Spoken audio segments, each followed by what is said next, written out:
Hello guys, welcome to Mindset Learn Extra Live. This is Physical Science for Grade 10s.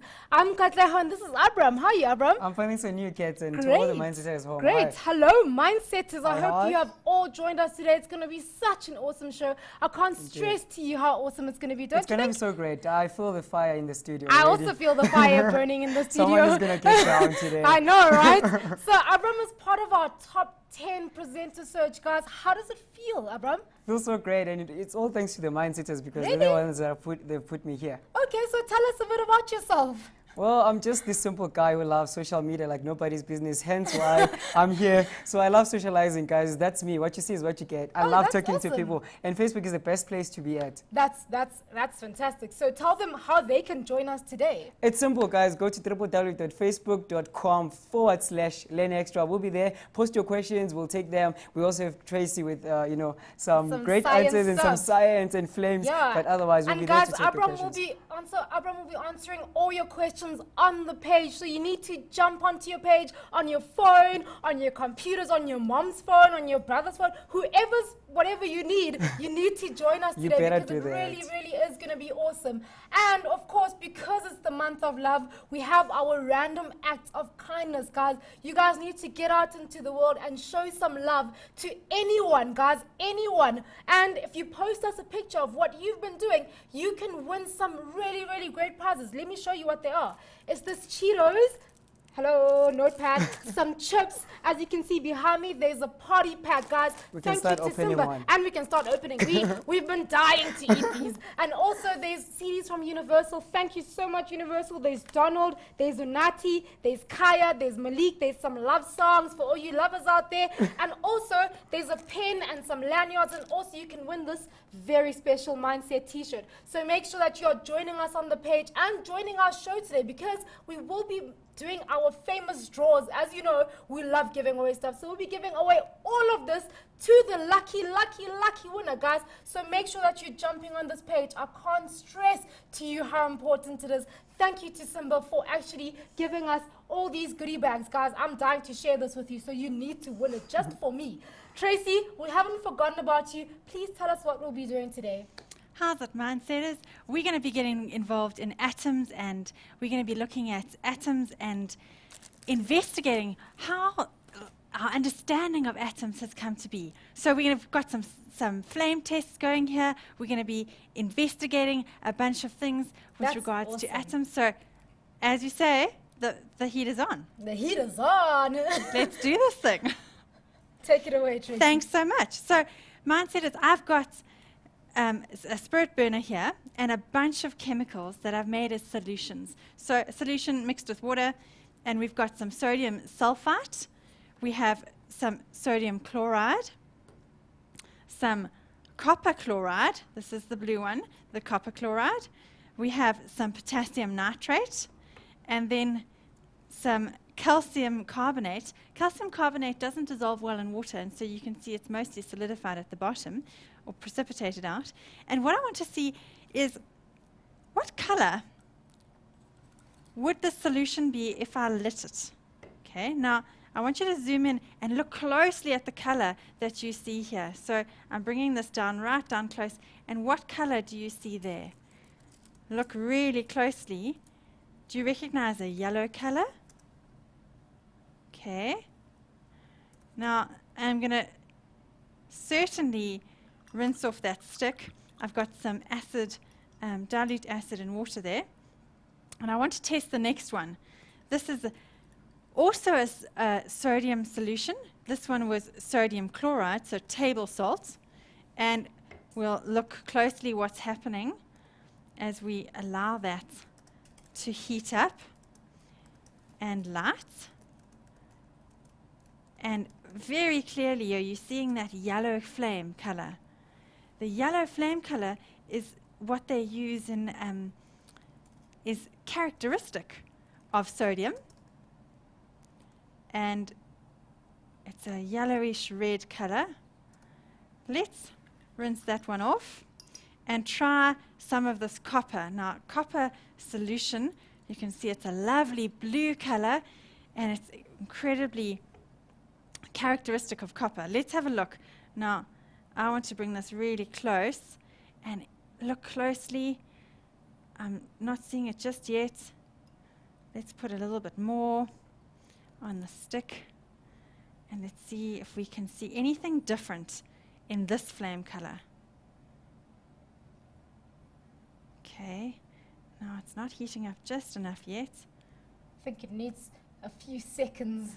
It does. These things often take a little bit of time. Oh, okay. And I want you to look really closely at that flame. Let's try a little bit more. And Tracy, if does the wind have any effect? not hugely. Obviously, we don't really want to do this in the wind because the flame might blow out. But have a look there, and do you see little Yes. flecks of green? Yes. Did I you can see that? it. The little flecks of green. Okay, that green color is characteristic of Copper. the copper, absolutely. And I think my flame's about to go out. Let's try and light it again. Yeah, that green was amazing. I want to see some more of that. You want to see some more of that? wanna see some more of Let's that try green. some more of that. The green is the most. There we are. Even as I light it, I've definitely dripped some onto the edge. Can you see that? Yes. Definitely dripped some onto the edge. And let's, as it's burning, you can see that green tinge. Let's see if I can put a little touch more, even closer. Do you see that green color? Yes, I can see it now. Wow. That's fantastic, hey? Isn't that beautiful? Slowly coming Wow. out. Who knew that little flames can change color like that, like the rainbow? Like the rainbow. And this is how they would work with making various different types of fireworks. It's Oh, giving okay. the color of the That's what fireworks. happens. Isn't that amazing? That is amazing. Let's try potassium. So I've got some potassium here. Obviously we need Oh, to... wow, yes, I can see that green. Well, that green is, I think, the copper that's left over. Yeah. And I'm seeing slightly different colors there. Yeah, there's a bit of a blue now.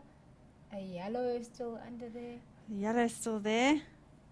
Let's see if we can get the potassium hot enough to go. I definitely dripped some of that copper onto the spirit burner. Oh, okay. And so that's why it's giving such a distinct color. Let's see. Have a look there. Have a look now. Yes. Right up close. Wow. Amazing. That is amazing. So beautiful. And scientists have wondered about flame colors for a number of years and thought about what is making that flame go a specific color. So one of the things that early scientists used to try and figure out what is in the stuff that is making it go this color. Well, let's try some calcium. Let's try it. Oh dear, I think I didn't rinse that one. Let's try the other end of the stick. So we don't. Let's try some calcium. Okay, there's the calcium going. Very similar to the yellow color for sodium. Yeah, now it's going a bit of an orange there. Almost an orange color, absolutely. And scientists have wondered about this for a number of years, saying, what is the substance and what is in substances? And that's what we want to investigate today. Why do different things have different properties? Some things are mixtures, some things are elements, some things are compounds. But as scientists were thinking about this stuff, they're considering, what is it? What is matter made out of?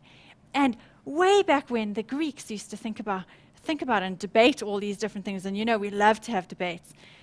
And as they debated these things, they said, well, matter must be made up of small, tiny, tiny particles that are indivisible, that can't be broken up. And they came up with the name of an atom.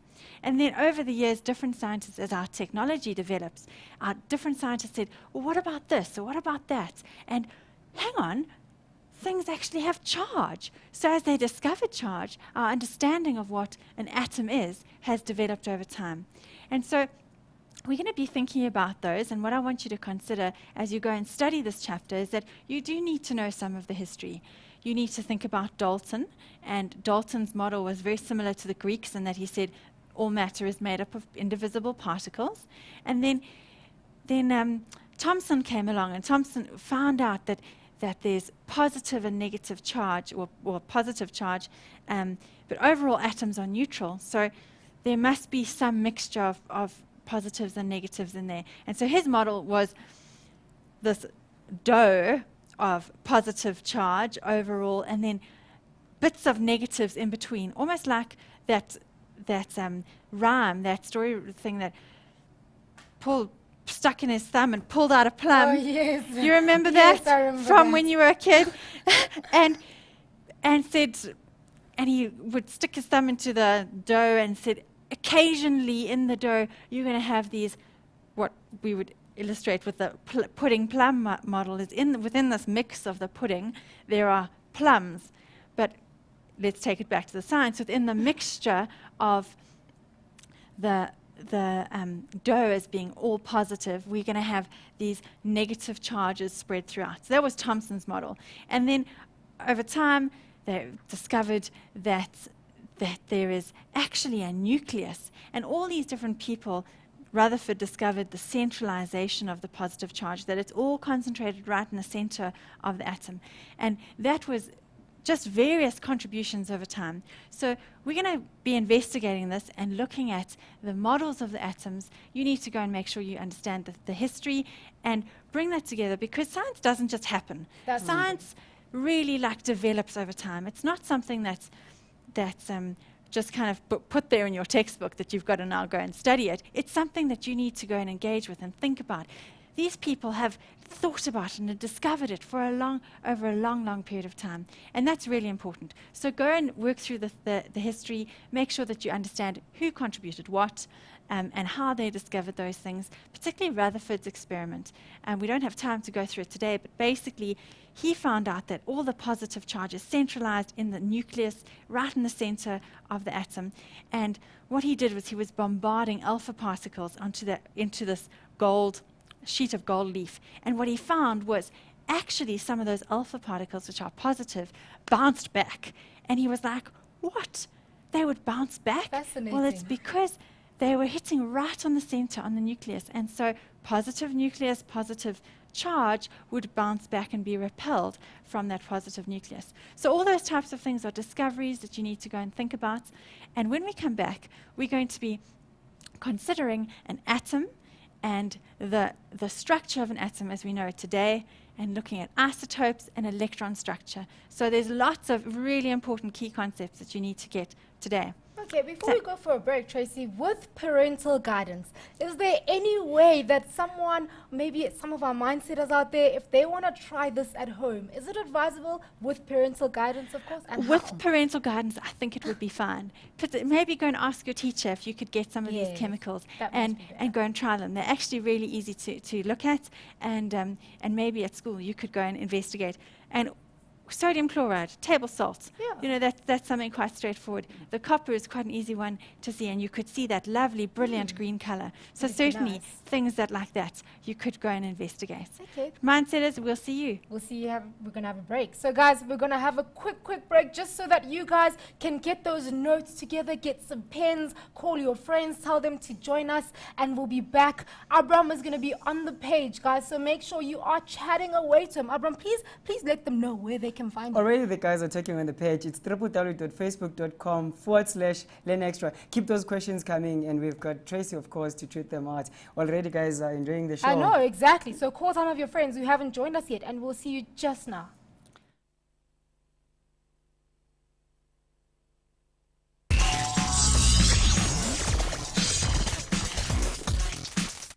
Welcome back, Mindsetters. If you have just joined us, we are busy doing the atom in grade 10 physical science today, guys.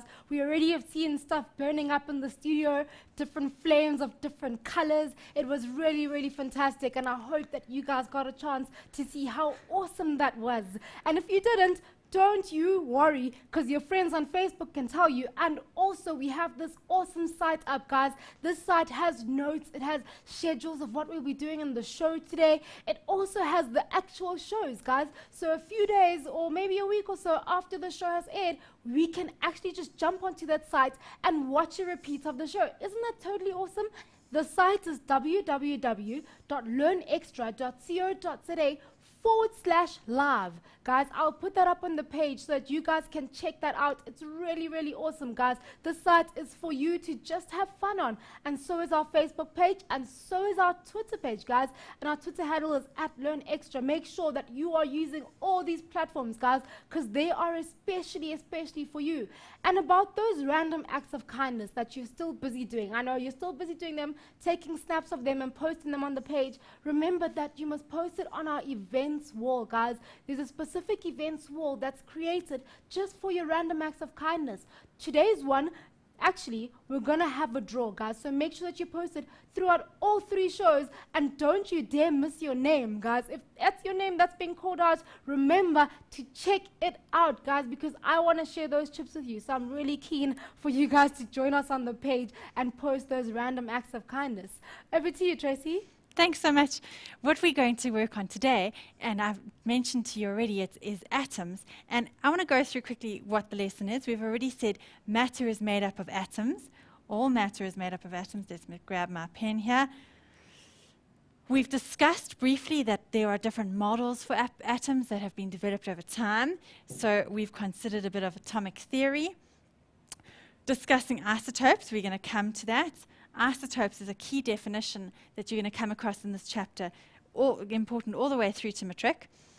Draw electron configurations, and what we've already done is find the color of some characteristic cations, which are positive ions, through some flame tests. So let's quickly draw up our results. That was the demonstration we did, and I've already started by jotting down a couple of the flame colors that you saw. So the sodium ion, which is written Na+, was a distinct yellow color. And then the copper ion, we could see very well, was a green or a blue color, greenish blue color that we could very clearly see as it almost even dropped into that flame. The calcium ion is not very easy to detect, but it would come out as a yellow-red color. And then the potassium ion, also very hard to see, and that comes out as a bit of a lilac color. Now, I want us to move into some of the key concepts, and we've already discussed the atomic model and how those models have developed over time, back from the Greeks to Dalton and his idea of, again, the indivisible particles that are not able to be broken up any further. Dalton, Thomson, Rutherford, Bohr, and Chadwick are all important names. Chadwick got an understanding of neutrons, and all of these guys are very important, so go and read up about them, and I'm sure that will help you. The current understanding is that atoms are made up, and let's note this. Atoms are made up of a positively charged nucleus. The nucleus, always you'll find right in the center. It's very, very small, but it's all the positive charge is collected there. And it also contributes all to complete to the mass of the substance. So I'm going to draw this, and I'm hoping that you will, let's move it up slightly. So we've got that. The nucleus is in the center, and it's got positive charge. So there's a little positive. There are also some neutral electrons, some neutral neutrons. And let's start that one again. We've got some positives in the center. I'm going to draw 2. And let's draw some neutrons as well. And then surrounding that are electrons, which are free to move. Let's neaten this little edge up, which are free to move. Now, I'm putting the electron there with its negative charge. A little electron, and let's put another little electron down that side. I've drawn 2 electrons because I've drawn 2 protons. And an atom is always neutral. That's another very important point. Now, those electrons are not spinning in perfect circles directly around the nucleus. They actually have regions of space where there's a probability of finding those electrons. But it's quite tricky to draw them, and what actually you would find is that they're spherical orbitals or regions of space where those electrons can go to.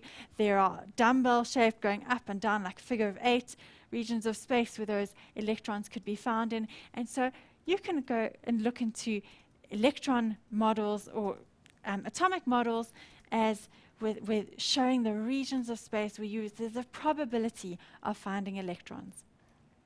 So that's our current model of an atom. And there's a number of very important concepts that we're going to be focusing on. Firstly, to consider atomic number and atomic mass. Now, when we speak about atomic number, I want to recommend that you go and find a periodic table. So open up maybe in the front of your textbook or in the back of your textbook, get a periodic table in front of you. As you have that periodic table in front of you, go and find, just read across the rows like that. So as you're reading across the row, I want you to notice that the numbers go up by 1 every time. So hydrogen 1, helium 2, lithium 3, etc., etc. That number that you're seeing that's going up by 1 every time is what we call the atomic number. It's given the symbol Z, and it is an indication of the number of protons. What are protons again? They are the positive charge.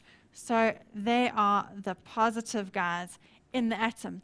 They are centralized inside the nucleus, and they are going to be, those protons are going to be what contributes to the mass of the atom as well. But if you've got an atom and you were able to squeeze another proton in there, not possible under general circumstances, but bear with me, you would make another atom, a different element, okay? Because protons would give the characteristic properties of that substance. So the protons, it's the chemical properties of an element relate strongly to the number of protons, and those would be centralized in the center of the nucleus. Next we come to atomic mass.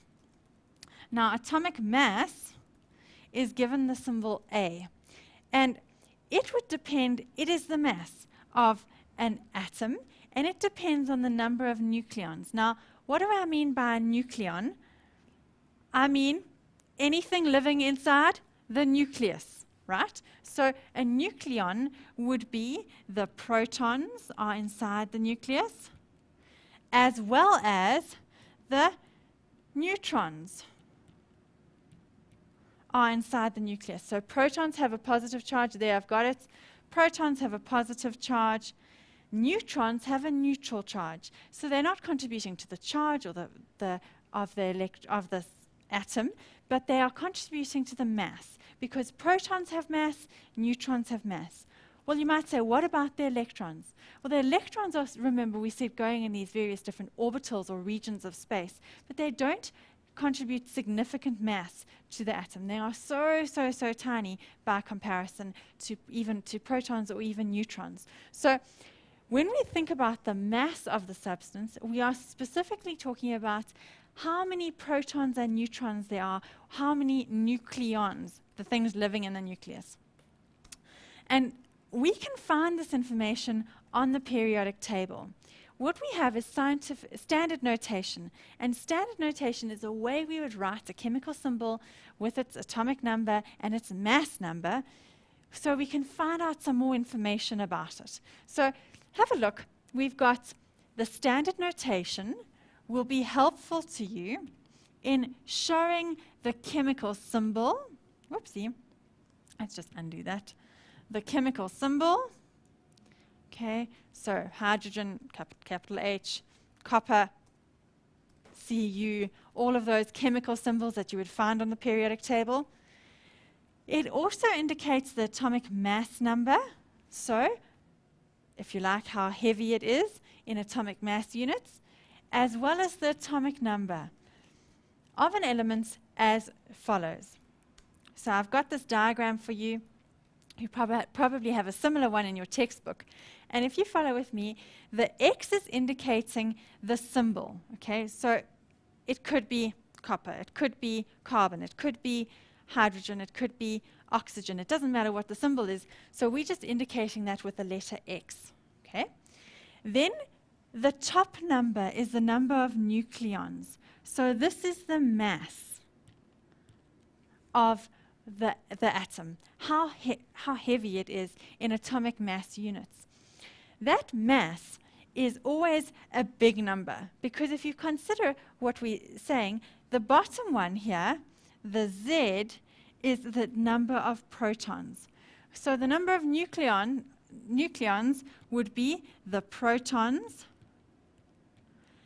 plus the neutrons together.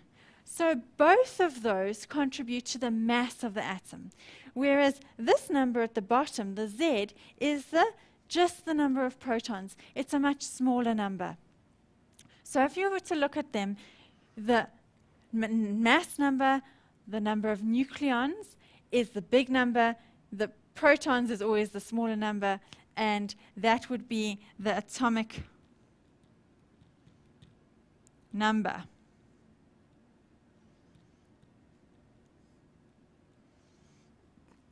So let's consider an example of this.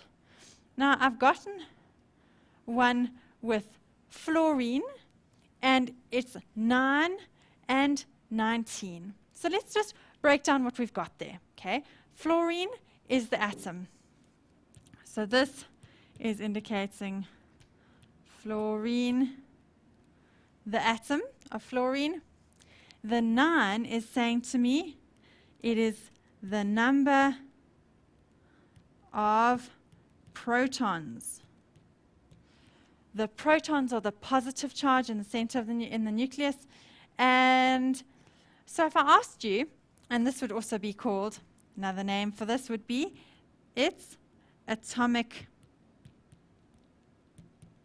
number. Okay, let's just take away the atomic number.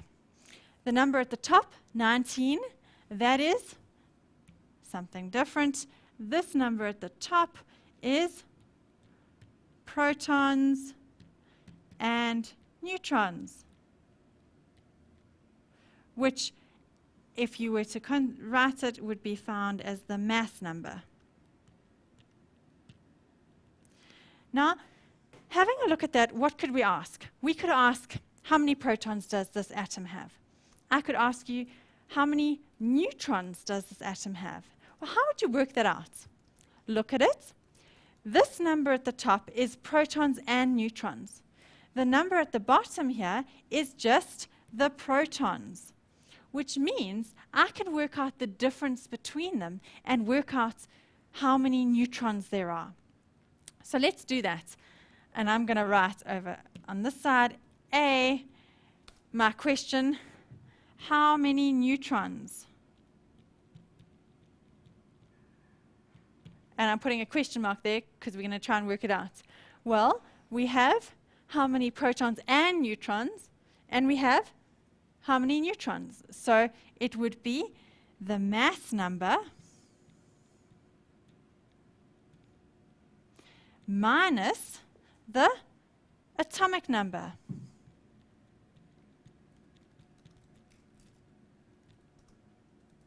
And so if we write down our numbers, it would be 19 minus the 9, because that was 19 nucleons, neutrons and protons, and 9 just protons. So the difference between them would be 10, and that's standing for 10, let's just make our page, 10 neutrons. Perfect. So the last thing I'd like to do is before you go to that, Tracy, do you want to go to a quick break? I think we should grab those concepts because they look really important. They are. I'm telling you they are. So let's go to a quick break. Let's go to a break, guys. Remember to stay glued to those seats, guys, because the next segment is actually going to be really important for your futures. So stay tuned. Okay, see you just now.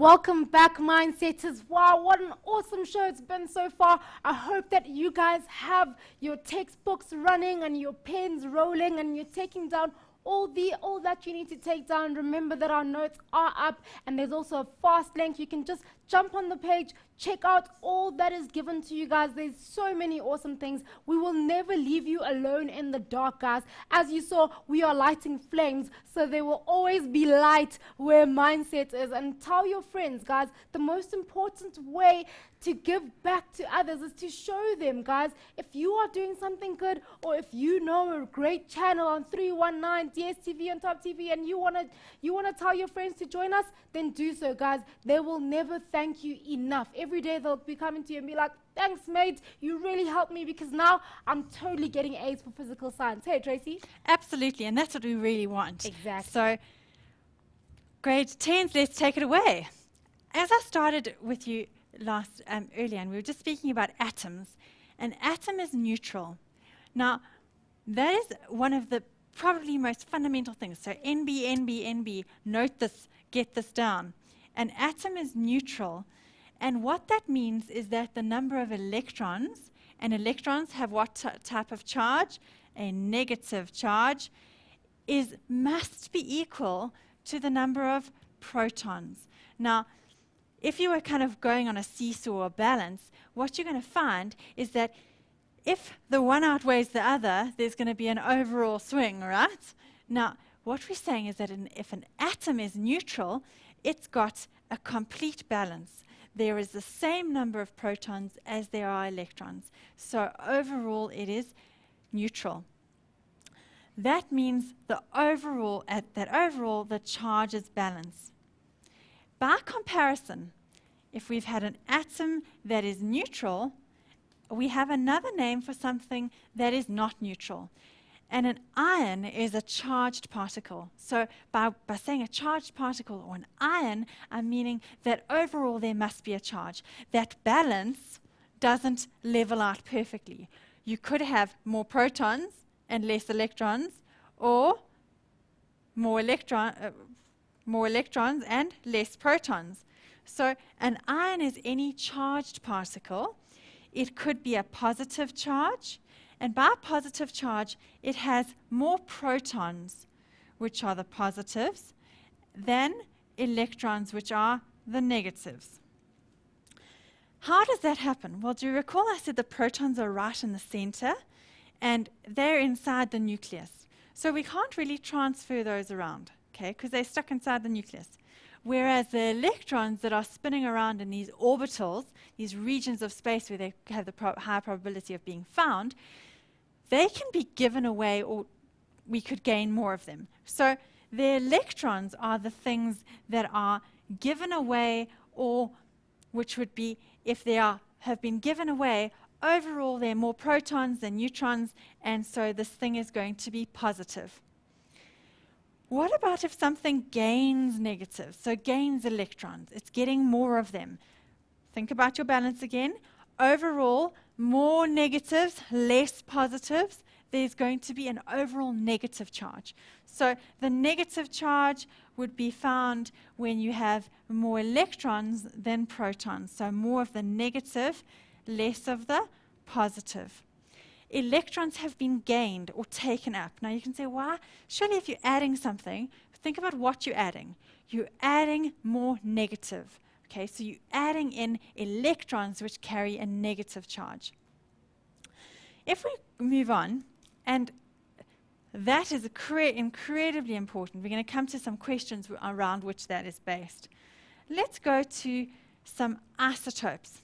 All right, isotopes of an element contain the same number of protons. Okay, so it's the same type of atom. If it's a carbon atom, it's the same type of carbon atom because they've got the same number of protons. And remember, if you go and look at your periodic table, carbon has 6 protons. If it had 7, it wouldn't be carbon anymore. Okay, because that's the atomic number, the number of protons. So isotopes of an element have the same number of protons, but let's go to a different number of neutrons. These things are the neutral guys, okay?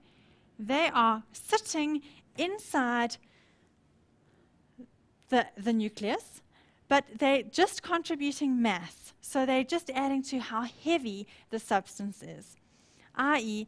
different atomic mass. For example, let's have a look at this one. We've got chlorine, 2 different atoms of chlorine. I've put there chlorine 35 and chlorine 37. Now, on your periodic table, you might have some number with a decimal point. It's probably, from memory, it should be something like chlorine 35.45 atomic mass units. The reason for that is because we would speak about relative atomic mass. So we're speaking about how many of them are there. What is the percentage of this one isotope as compared to that isotope? What percentage of the chlorine atoms I have in my sample are of chlorine 35, and how many of chlorine 37 or any other isotope? Of which variation? So yes, you might find that, but it's because in nature, different isotopes are found, different varieties of the same atom, the same type of atom, okay, chlorine atom. So let's go. This chlorine atom has 17 protons. That chlorine atom has 17 protons. So they both are chlorine. But this one has the mass number of 35. The mass number of 35, whereas this one has a mass number of 37. So let's go and write up what we've got. So I'm going to change pen color, and I'm going to call that A, and I'm going to call that B, just to kind of follow with me. A has what? Well, it has 17 protons. Okay? How many electrons does it have? Well, let's go back, and you can say, we didn't talk about electrons.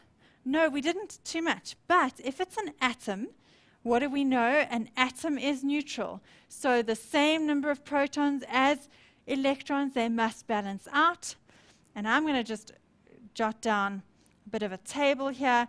There must then be 17 electrons. Okay? What about the neutrons? How do I work that out? I need to say the 35 minus the 17. So let's jot it down, 35 minus 17. And what's the difference between them? Katlego, what's the difference between the 35 and the 17? Now, please tell me.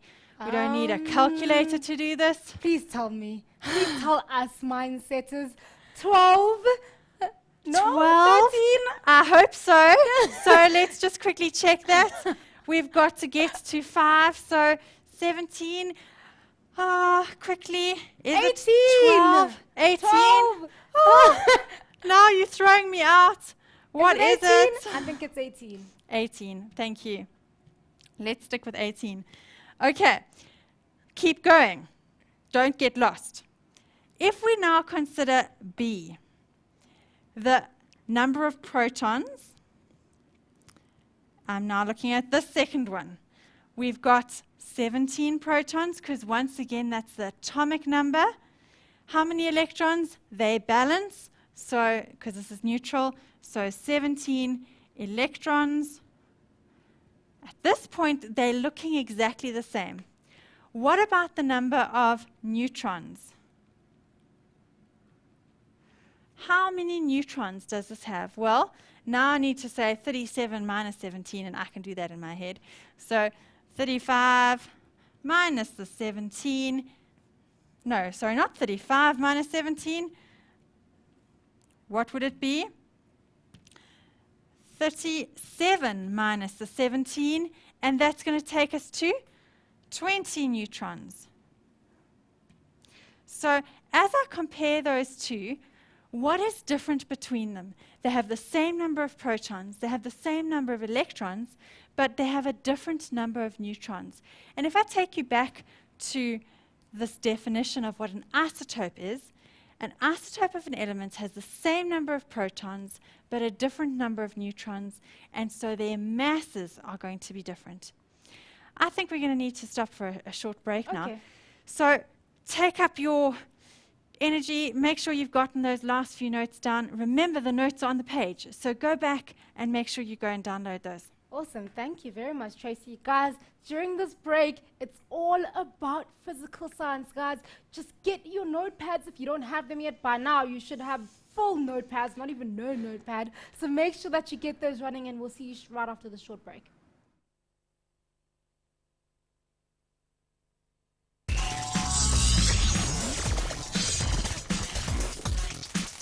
Welcome back, Mindsetters. Of course, we are doing grade 10 physical science, and it's really amazing. All you grade 11s and 12s who are like, I can't wait till our show. I'm so glad that you guys have joined us, because now you can actually jump on and help the grade 10s out, guys. So make sure that you are fully alert as well, because they need your help. And most of you are saying on the page that you actually are in grade 12, but you would love to help a fellow learner, so help them out. And Tracy says she also wants your help. Hey, Tracy? I don't necessarily want your help. I want you to remember this stuff, because grade 12s, if you're watching this, and grade 11s, this is key information about atoms, and I promise you it's going to help your chemistry. If you can get this right now, you might not be directly asked about it, but it will certainly help you in your chemistry exam.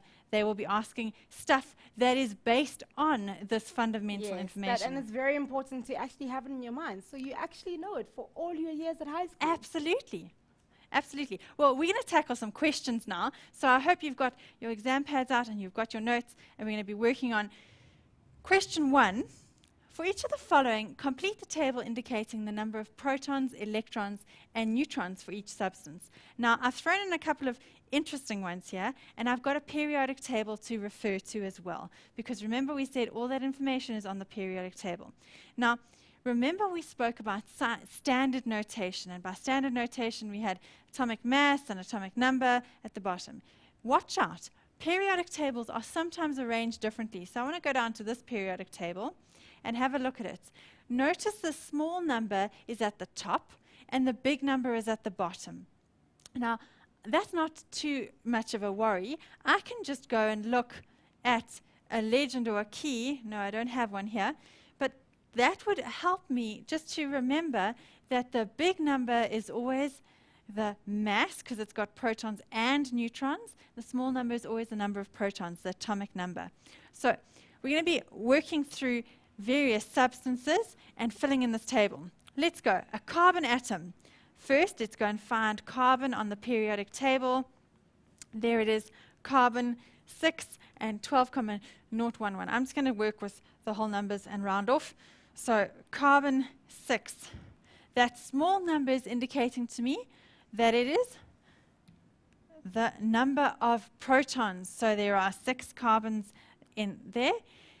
Have a look at the substance. It is an atom. Because I know it's an atom, it means it's totally neutral. There is no overall charge. It's balanced. So the number of electrons would be 6 as well.